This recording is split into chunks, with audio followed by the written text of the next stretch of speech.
great pleasure to have my friend and colleague Sigrid Kaag here as the UN coordinator for humanitarian reconstruction assistance for Gaza.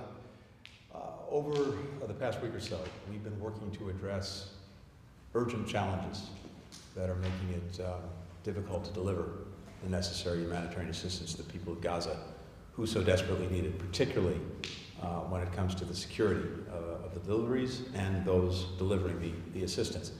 I raised these concerns clearly and directly with Israel's defense minister, Yoav Gallant, when he was here just a few days ago.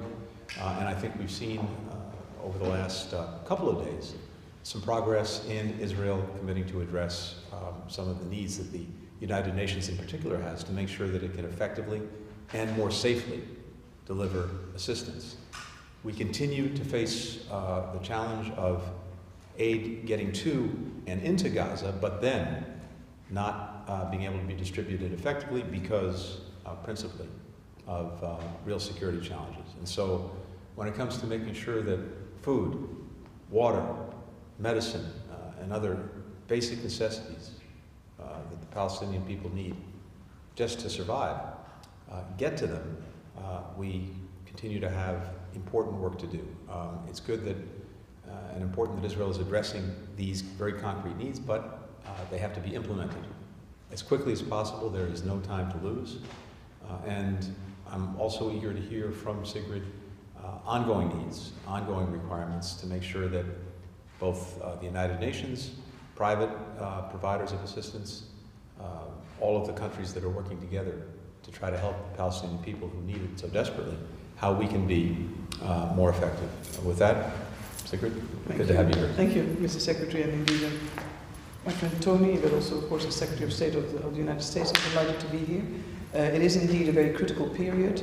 I'm responsible for the implementation of Security Council Resolution 2720, which was born out of political necessity in the face of ever-growing humanitarian needs, reaching near catastrophic conditions when the resolution was adopted in December.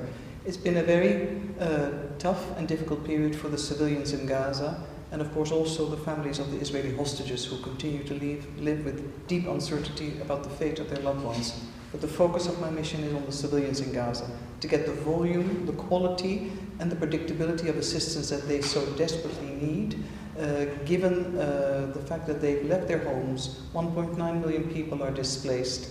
They survive in tents. There's absence of almost anything anyone could possibly imagine. So it's our task indeed not only to get the aid to Gaza, but also to have the ability to distribute this safely and securely. And I'm not only saying this for the United Nations family, it's also for the NGOs that risk their lives every day in their presence. Palestinian NGOs as much as the international NGOs.